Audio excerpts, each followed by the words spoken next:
Good afternoon, everybody. My name is Miranda Ellison. I'm an RN and a practice consultant for PMC. I just wanted to let you all know that you will be muted during the webinar. If you have any questions, please submit them into the question chat box. And at the end of the presentation, we will try to answer as many questions as we can. Also, after the webinar, we will be sending a copy of the webinar and the PowerPoint to you. So we will go ahead and get started. The benefits of performing a Medicare wellness visit are that it really aids in closing a lot of the gaps to the patients in one easy visit. It's a way for especially the ACO practices to capture a lot of those things that are tough to get for providers. It allows whoever's doing the Medicare wellness to focus in on those preventative type visits. It creates a clear timeline for patients to know when they will be due for services over the next 5 to 10 years. It is a requirement that the patient walks away with the timeline and what to expect. It's addressing each diagnosis and accurately gives them risk scores for patients. Who qualifies for Medicare wellness? This would be any patient who has Medicare Part B. There are 3 different visits that make up a Medicare wellness. The first one is called a Welcome to Medicare. This one must be completed within the first 12 months of the patient receiving Medicare.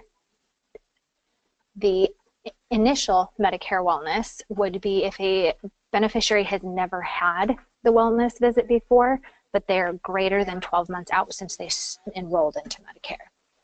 And then the subsequent Medicare wellness is where this would be their second or more visit as a Medicare wellness.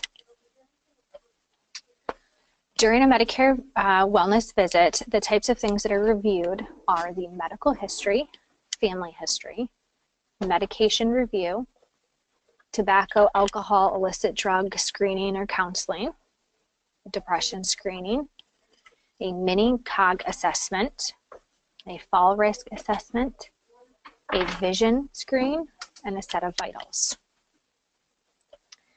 So this is an example of a PHQ-2. Medicare does not specify if it has to be a PHQ-9 or a PHQ-2. For those who are in an ACO, it is required for a PHQ-9, so it just depends on where your practice falls. Here is an example of a PHQ-9 that could be administered. This is what an example of a mini COG assessment. So they have essentially required 2 different parts. The first one is the 3-word recognition. So you would pick 3 random or basic words.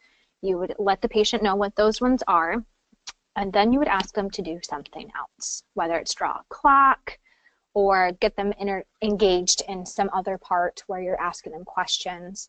And then you would go back and ask them at least 5 minutes later to tell you those 3 words. And so you're essentially looking to make sure that they can recall those 3 words. The clock drawing is something where you would give them, so this is actually the second part, you'll see to the right where it says clock drawing. You would give them this sheet and actually ask them to draw in the numbers and then put a specific time. So you could pick whatever time. I think this one says set the hands to 10 past 10, I think is what it says. And then you would look to see if they drew it accurately.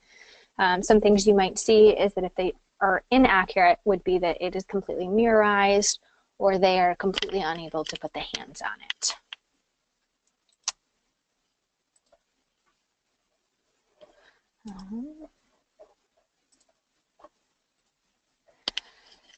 Screenings that should be reviewed are colonoscopy, vaccines, so this would include the hepatitis B, flu, and either the pneumonias, the pneumovax or the PCV13, mammogram, any lab work that's due, such as a lipid panel or a PSA. Also, some of the other things that could be and should be considered are the hepatitis C screening and the HIV screening. These are things that we typically don't think of when we think of labs, but for the hepatitis C, they recommend anyone between the born between 1945 and 1965 to receive a one-time screening. Also for the HIV to be screened between the ages of 15 and 65 years old. So this also depends on how old they are when they get Medicare. They recommend a bone density screening, diabetic prevention, which would include your eye exam, the A1C, and the microalbumin, an abdominal aortic aneurysm, and a EKG, which is included in only the welcome. They do want one baseline EKG. And then it could contain their last pelvic or pap exam. This also could be used as a time to complete counseling. So it could include diet, physical activity, and advanced directives. This could be a time to create a BMI follow-up plan or use this time to discuss any elevated lab work or any uncontrolled diabetes, where you could take the time to review some carb counting or the importance of physical activity to help get those under control. You'll see two links on this sheet for advanced directive form. This is through the Hurley and Genesis and McLaren, and it's where you could give these away to patients to have them fill out themselves. And the next link is for the class. So the class would be at the second Friday of the month, and you could actually have the patient go to these classes, and they would help complete the advanced directive form with the patient. Some things to be aware of is that the patient must receive the copy of the 5 to 10 year screening plan, and you will see on the next slide an example of what that plan could look like. It does not include a physical exam. So this is a tricky one for a lot of practices, and that most patients assume that they're going to be getting a physical exam. It's not saying that you can't do this, but it is not a requirement. The other big piece is that most practices are unaware of is that an RN, a nurse practitioner, or a physician's assistant can complete the Medicare wellness. The only exception is that an RN cannot do the welcome to Medicare. However, they could complete the initial or the subsequent. So this you're going to see is a 10-year plan. So this is just one that I had created in the past, and you'll see on here that it prompts some things such as the low-fat diet, a calcium supplement, a vitamin D supplement, and exercise. So this is something that the practice in particular wanted every patient to be on. And then you'll see underneath there what it says screening blood tests, the colonoscopy, certain vaccines that they wanted addressed, a mammogram, the PSA, the bone density, the diabetic retinal eye exam, the AAA, and you'll see some guidelines that I wrote on there just for everybody to be aware of what they're actually looking for. Some additional resources we put on here. These would be some additional resources about billing or just any information if you were interested in getting some more. And again, these will all be provided copies of the PowerPoint, so you definitely can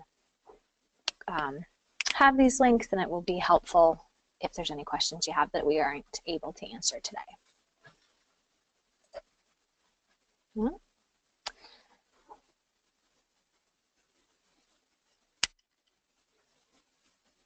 And then now we'll go to questions.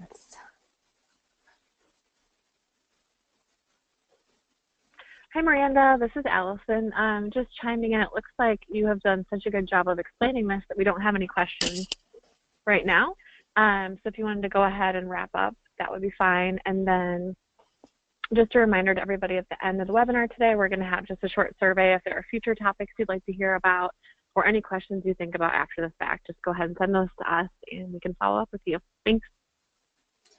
All right, if there's no questions, thank you everybody for joining. And again, you'll get that copy of the PowerPoint.